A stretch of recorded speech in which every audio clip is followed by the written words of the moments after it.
Hi all, welcome to I+. ഞാൻ അക്ഷര.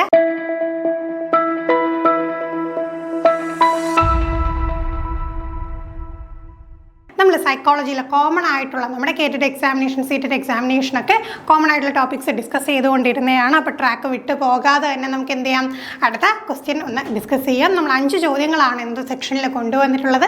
ഇതിൽ എത്ര ചോദ്യങ്ങൾ ഉത്തരം നിങ്ങൾക്ക് കൃത്യമായിട്ട് കണ്ടെത്താൻ സാധിക്കുന്നതെന്ന് തീർച്ചയായിട്ടും കമൻറ്റ് ചെയ്യാം. നമുക്ക് ആദ്യത്തെ ചോദ്യത്തിലേക്ക് കടക്കാം. How can teachers support students in becoming self-directed learners in a constructivist classroom? കൺസ്ട്രക്റ്റിവിസത്തിൻ്റെ പ്രാധാന്യത്തെക്കുറിച്ച് നമുക്ക് സ്ഥിരമായിട്ട് പരീക്ഷയ്ക്ക് ചോദിക്കുന്നതാണല്ലേ.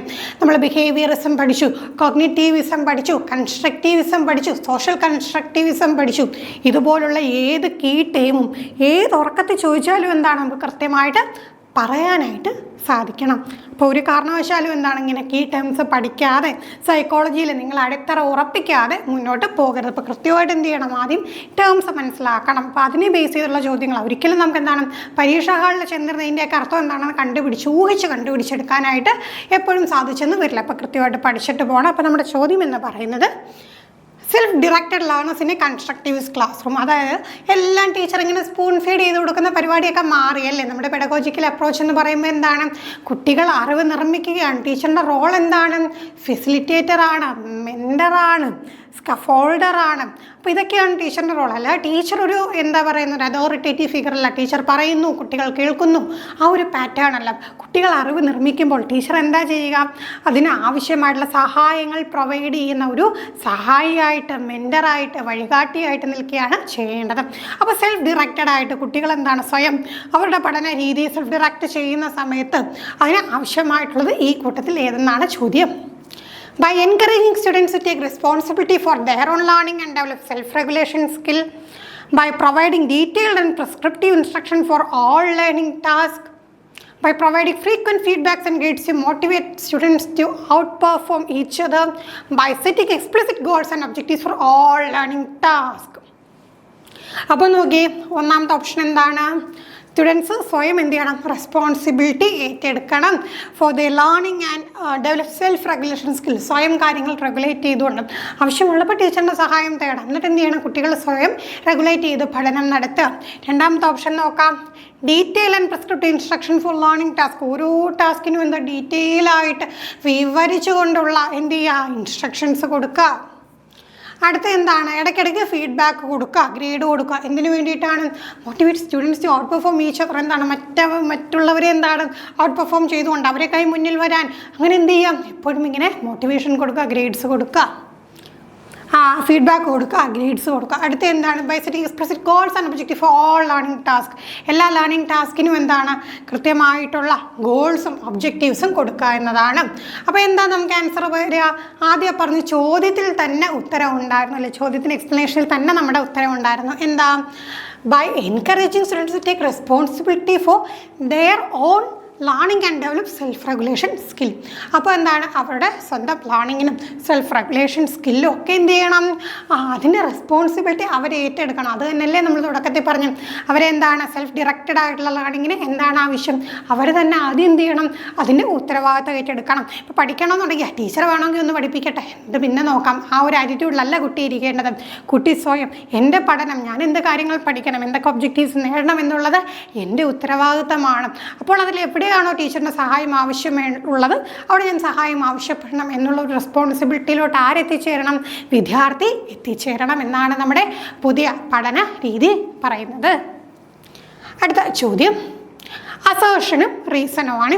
അപ്പോൾ അസേർഷൻ റീസൺ ചോദ്യങ്ങൾ പൊതുവേ എന്താണ്, പണ്ടൊക്കെ വരുമ്പോൾ നമുക്കൊരു പേടിയാണ്, അയ്യോ ഇതെന്താണ് ഇങ്ങനെ വരുന്നത്, നമുക്ക് കൺഫ്യൂഷനാണ്. പക്ഷേ കറക്റ്റായിട്ട് ട്രാക്ക് മനസ്സിലാക്കി കുറേ ക്വസ്റ്റ്യൻസ് വർക്കൗട്ട് ചെയ്തവർക്ക് അറിയല്ലേ, പെട്ടെന്ന് നമുക്ക് ഉത്തരം കണ്ടുപിടിക്കാൻ പറ്റും. കാണുമ്പം വലിയ സംഭവമായിട്ട് തോന്നുമെങ്കിലും ചിലപ്പോൾ എന്താണ് അതിനകത്തൊന്നും കാണത്തില്ല, സിമ്പിൾ കാര്യമായിരിക്കും. ഒരു ചോദ്യം നമുക്ക് നോക്കാം. Assertion: a middle school teacher keeps in regular touch with the parents of students of her class to understand them better. Reason: community should direct how and what the children should learn. അപ്പോൾ നമുക്ക് assertion ഒരു കാര്യം പറഞ്ഞിട്ടുണ്ട്, reason ഒരു കാര്യം പറഞ്ഞിട്ടുണ്ട്. അപ്പോൾ നമ്മൾ ഏറ്റവും ആദ്യം കണ്ടെത്തേണ്ടത് എന്താണെന്നറിയാമോ, ഈ കൂട്ടത്തിൽ അസേർഷനും റീസണും ശരിയാണോ. ചിലപ്പോൾ അസേർഷൻ ശരിയാവാം, റീസൺ തെറ്റാകാം, അസേർഷൻ തെറ്റാകാം. റീസണും തെറ്റാകാം. അപ്പോൾ നമ്മൾ എന്ത് ചെയ്യണം? ഏറ്റവും ആദ്യം അത് നോക്കണം. അതിനുശേഷം മാത്രമാണ് എന്താണ് അസേർഷന് റീസൺ തമ്മിൽ ബന്ധമുണ്ടോ എന്നുള്ള കാര്യം നോക്കേണ്ടത്. അപ്പോൾ this reason is correct in behalf of assertion എന്നുള്ള രീതി വരത്തില്ലേ? അപ്പോൾ ഇത് തമ്മിൽ ബന്ധമുണ്ടോ എന്ന് ചില സമയത്ത് എന്താണ് നമുക്ക് നോക്കുമ്പോൾ തന്നെ അറിയാൻ കഴിയും. അസേർഷൻ റീസൺ തമ്മിൽ ഒരു ബന്ധവും കാണത്തില്ല. അപ്പോൾ തന്നെ നമുക്ക് എന്ത് ചെയ്യും? ഉത്തരം കിട്ടും. അപ്പോൾ ഇവിടെ ശ്രദ്ധിച്ചോണം. നമുക്ക് അസേർഷൻ എന്താണെന്ന് ശ്രദ്ധിച്ച് നോക്കാം. ഈ middle school teacher middle level പഠിപ്പിക്കുന്ന ഒരു ടീച്ചർ എന്ത് ചെയ്തു? Regular touch with the parents, കുട്ടികളുടെ പേരൻസുമായിട്ട് റെഗുലർ ടച്ച് ഉണ്ട്. എന്തിനു വേണ്ടിയിട്ടാണ്? ടു അണ്ടർസ്റ്റാൻഡ് ദം ബെറ്റർ, കുട്ടികളെ കൃത്യമായിട്ട് മനസ്സിലാക്കാൻ വേണ്ടി എന്ത് ചെയ്യണം? അവരുടെ പേരൻസുമായിട്ട് കൃത്യമായിട്ടുള്ള ഒരു കമ്മ്യൂണിക്കേഷൻ ഉണ്ടായിരിക്കണം എന്നുള്ളത് ശരിയാണോ? ശരിയാണല്ലേ? അപ്പോൾ എന്താണ്, കുട്ടിക്ക് എന്തെങ്കിലുമൊക്കെ പ്രോബ്ലം ഉണ്ടെങ്കിൽ ചിലപ്പോൾ കുട്ടി പറഞ്ഞില്ലെങ്കിൽ പേരൻസിലൂടെ ടീച്ചറിനെ അറിയാനും അത് എന്താണ് വളരെ വേഗം തന്നെ പരിഹരിക്കാനും ടീച്ചറിനെ കൊണ്ട് സാധിക്കും. അപ്പോൾ അവിടെ നമുക്ക് എന്താ ഉറപ്പാണ് അസേർഷൻ ശരിയാണ്. ഈ റീസണായിട്ട് കൊടുത്തേക്കുന്ന കാര്യം ശരിയോ തെറ്റോ എന്ന് നമുക്ക് ആദ്യം നോക്കാം. Community should direct how and what the children should learn. കുട്ടികൾ എന്ത് പഠിക്കണം, എങ്ങനെ പഠിക്കണം എന്നുള്ളത് ആരാ തീരുമാനിക്കേണ്ടത്? കമ്മ്യൂണിറ്റിയാണ് അതിന് ഡയറക്റ്റ് ചെയ്യേണ്ടത്. ശരിയാണോ? ശരിയാണ്, നമുക്ക് പറയാൻ പറ്റില്ലല്ലേ. കമ്മ്യൂണിറ്റി ആണോ തീരുമാനിക്കുന്നത്? കമ്മ്യൂണിറ്റിയിൽ പലതരത്തിലുള്ള അഭിപ്രായങ്ങളുണ്ടാകും. ചിലപ്പോൾ അതിലെന്താണ് തെറ്റായ പല മിസ്കൺസെപ്ഷൻസും ഉണ്ടാകും അല്ലേ. അപ്പോൾ അതെന്താണ്, നമുക്കെല്ലാം ഇപ്പോൾ കുട്ടികൾ എന്ത് പഠിക്കണം, എങ്ങനെ പഠിക്കണം എന്ന കമ്മ്യൂണിറ്റിയാണ് തീരുമാനിക്കുന്നതെന്ന് നമുക്ക് പറയാനായിട്ട് സാധിക്കില്ല. അപ്പോൾ തന്നെ ഉറപ്പിച്ചില്ലേ, റീസൺ എന്താണ്, തെറ്റാണ്, അസേർഷൻ ശരിയാണെന്ന് നമ്മൾ മനസ്സിലായി. അപ്പോൾ ഈ അസേർഷൻ റീസൺ ക്വസ്റ്റ്യൻസിൽ ഇവിടെ എത്തി, ഈ സ്റ്റേജിൽ എത്തിയതിന് ശേഷം മാത്രം നിങ്ങൾ ഓപ്ഷൻ നോക്കാം. നിങ്ങൾ മനസ്സിൽ ഉദ്ദേശിച്ച ഉത്തരം അത് ഓപ്ഷൻസിലുണ്ടെങ്കിൽ അത് മാർക്ക് ചെയ്യുക. എന്താ നമ്മൾ പറഞ്ഞത്? എ ട്രൂ ആണ്, 6 ഫാൾസ് എന്നാണ്. കറക്റ്റ് അല്ലേ? 8 ട്രൂ ആണ്, 6 ഫാൾസ് ആണ്. അപ്പം നമുക്ക് അത്രയും 6 റീസൺ ഫാൾസ് ആയി കഴിഞ്ഞാൽ പിന്നെ എന്താണ് കറക്റ്റ് എക്സ്പ്ലനേഷൻ ആണെന്നൊന്നും നമ്മൾ നോക്കേണ്ട കാര്യമില്ല. അവിടെ തന്നെ നമുക്ക് ഉത്തരം കിട്ടി. പിന്നെ അതായിട്ട് നമ്മൾ നോക്കി വേണ്ട. അടുത്ത ചോദ്യം, in order to advance problem solving skills of learner, teacher should encourage dash and should promote dash thinking among learners. അപ്പം നോക്കിക്കും, ഇവിടെ നമുക്ക് 2 ഉത്തരങ്ങളല്ലേ. അപ്പം നമുക്ക് സ്ഥിരമായിട്ട് കാണുന്നതാണ്, ഒറ്റ ഉത്തരത്തിൽ നിൽക്കാതെ 2 ഉത്തരങ്ങൾ എന്താണ് നമ്മൾ കണ്ടെത്തേണ്ടതായിട്ടുണ്ട്. ചിലപ്പോൾ ഒരു ഉത്തരം കിട്ടിയാൽ തന്നെ നമുക്ക് എന്ത് ചെയ്യാൻ പറ്റും? അടുത്ത ഉത്തരം കണക്കുന്നത് ഇവിടെ നോക്കിക്കും, എൻ്റയർലി ഡിഫറെൻ്റ് ആണല്ലേ. ഇപ്പം നമ്മൾ 8 കാര്യങ്ങൾ കിടക്കുന്നെങ്കിൽ 8 എണ്ണം എൻ്റയർലി ഡിഫറെൻ്റ് ആണ്. അപ്പം നമുക്ക് ഏതെങ്കിലും ഒരു ഉത്തരം കിട്ടിയാൽ തന്നെ എന്ത് ചെയ്യാം? അടുത്ത ഉത്തരം നമുക്ക് കണ്ടുപിടിക്കാം.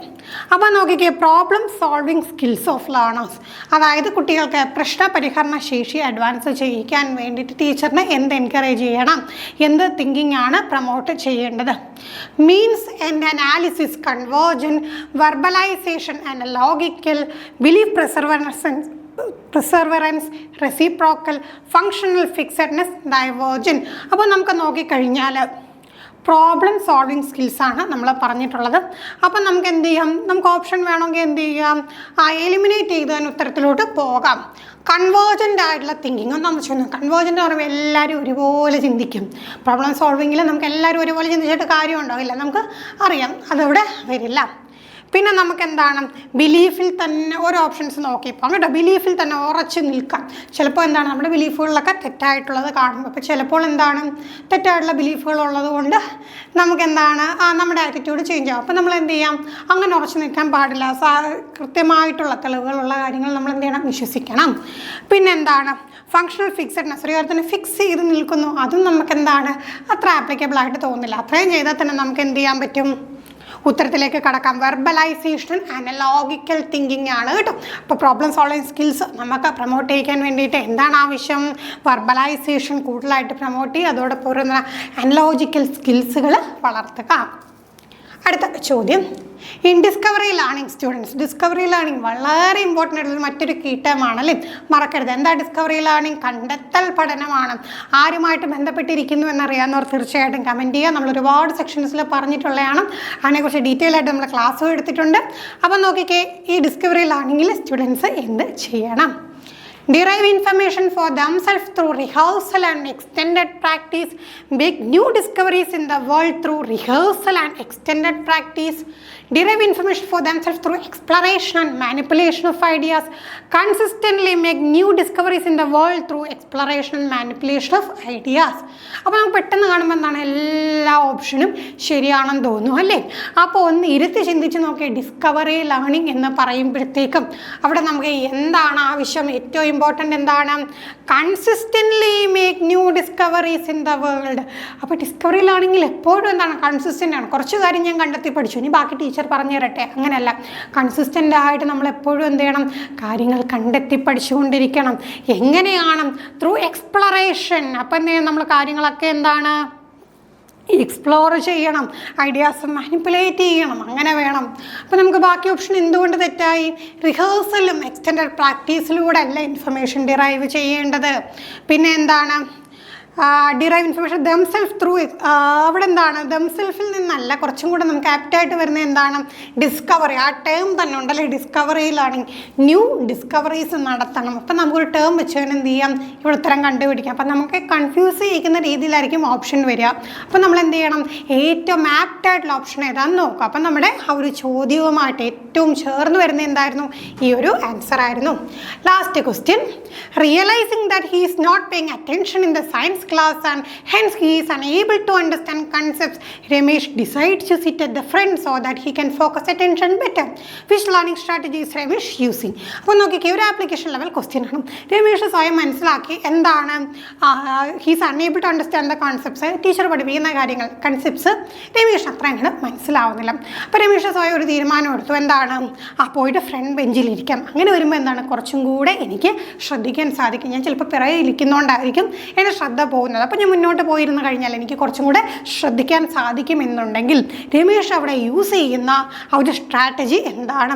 Scaffolding, mnemonics, rehearsal, metacognition. അപ്പോൾ ചോദ്യത്തിൽ തന്നെ ഉത്തരവുണ്ടല്ലേ.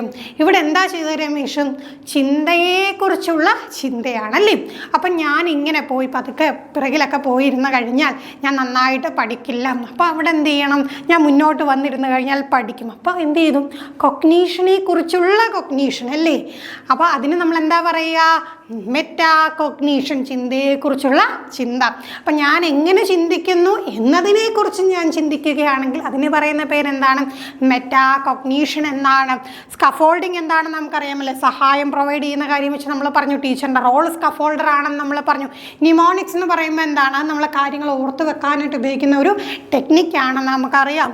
റിഹേഴ്സൽ എന്ന് പറഞ്ഞാൽ എന്താണ്? ഒരു കാര്യം വീണ്ടും വീണ്ടും വീണ്ടും പറഞ്ഞ് പ്രാക്ടീസ് ചെയ്യുക, റിഹേഴ്സ് ചെയ്യുകയാണെന്ന് അറിയാം. അപ്പോൾ ഇവിടെ എന്താ ചെയ്തത്? രമേഷ് അവിടെ മെറ്റാകോഗ്നീഷൻ സ്ട്രാറ്റജിയാണ് യൂസ് ചെയ്തത്. അപ്പോൾ ഇത്രയും ചോദ്യങ്ങളാണ് നമുക്ക് ഇന്നത്തെ സെക്ഷനിൽ ഉണ്ടായിരുന്നത്. എത്ര ചോദ്യങ്ങളുടെ ഉത്തരം കൃത്യമായി കണ്ടെത്താൻ സാധിച്ചു എന്ന് കമൻറ്റ് ചെയ്യാം. മറ്റൊരു സെക്ഷനുമായി വീണ്ടും കാണാം. Thank you.